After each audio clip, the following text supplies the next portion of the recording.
সারাদিনের কাজের পর পায়ে হেঁটেই বাড়ি ফেরাটা নীলুর কাছে খুব আনন্দের। কারণ বাড়ি ফিরে এই কিছুক্ষণ সময়টাই তার একার, একেবারে নিজের।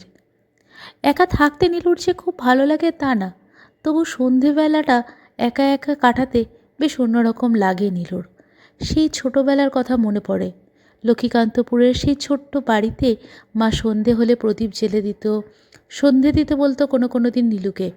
তখন বড় বিরক্ত লাগতো নীলুর, কিন্তু এখন মায়ের সেই সন্ধে দেওয়াটা ভীষণভাবে মিস করে নীলু।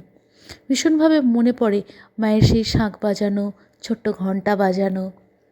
নিজের ফ্ল্যাটে ব্যালকনিতে ছোট্ট একটা তুলসী গাছ লাগিয়েছে নীলু, সেখানে সন্ধেবেলা প্রদীপ জ্বেলে দেয়।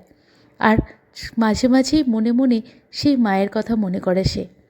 মাকে মিস করে ভীষণ, কারণ সব সময় তো আর আগের মতন চাইলে মায়ের গা ঘেঁষে বসতে পারে না নীলু। তবে মনে করে কোনো একদিন মায়ের মতন শান্তির জীবন সে পাবে, কোনো একদিন মায়ের মতন করেই সুন্দর করে গুছিয়ে সংসার করতে পারবে নীলু। সেই আশাতেই রয়েছে।